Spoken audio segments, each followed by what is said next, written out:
So now that I've done a little bit of a heavier video, let's lighten things up. I'm going to share a childhood memory with you, if you actually care. If you don't, please go watch another video, alright? But like the fact that my mom made me watch old horror movies with her when I was a kid, this probably also helps explain why I like Stephen King and Dean Koontz, and now I'm into Clive Barker.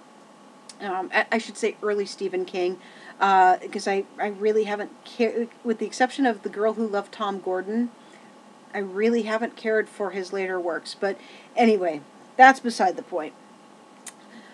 So this memory had to have taken place when I was probably between 2 and 3 years old, because the house that this happened at, we moved from when I was about 3 years old.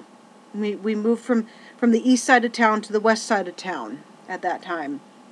And so one day, my brothers, which remember I have 3 brothers, all older, my brothers and their friend brought home a bunch of these great big huge cardboard boxes. I think they were refrigerator boxes. There might have been a few washer and dryer boxes too. They brought them home, and they spent a whole great deal of time cutting out doors and windows and duct taping them together to make basically this cardboard mansion in our backyard. And even though I was the annoying baby sister, they still let me play with them. And I was totally enchanted with this whole cardboard house. You know, I was just, to me it was the most amazing thing. You know, I was like, oh, I was a toddler, what did I know? And I announced to my mother my intention of camping out in the backyard in the cardboard mansion. To which my mother replied, "You can't do that. The night riders will get you." Now, the night riders are not to be confused with the ghost riders in the sky.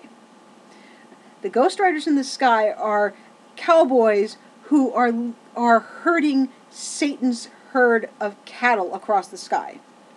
The night riders are demonic beings that ride horses that breathe fire, which I believe the ghost riders do too, but the night riders again are not the ghost riders.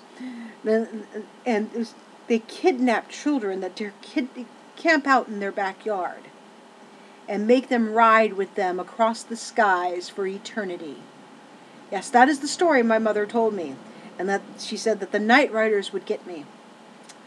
Well, the next morning, the entire cardboard mansion had collapsed. It was flattened. And as an adult, I know now that it was simply the morning dew caused it to collapse. It's cardboard. It got wet. But as a toddler, I was convinced that the night riders trampled it, and that they had come looking for me, knowing that I wanted to sleep out there.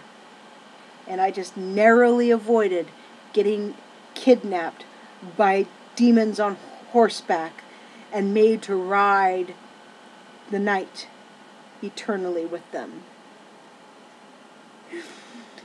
That's not the only time my mom did something like that to me. When I was a little bit older, she made up a bedtime story for me. You know, it was something she made off the top of her head, and it involved a mad scientist who was also a vampire, who turned children into vampires to collect blood for him, so he could continue doing his experiments and not have to go out and feed on his own. It did not have a happy ending. The mad scientist won, and the children all became vampires. Thanks, Mom! And people wonder how somebody who looks so sweet and innocent could possibly like things like Dracula and The Silence of the Lambs. And it's just like, ladies and gentlemen, she tries to deny it now, but my mother, folks, huge influence. Huge influence. And you know what? Thank goodness that she did. Because there are amazing people I would have never met if I did not like horror. So thank you, Mom. Thank you for instilling a love of horror in me. I love you, Mom.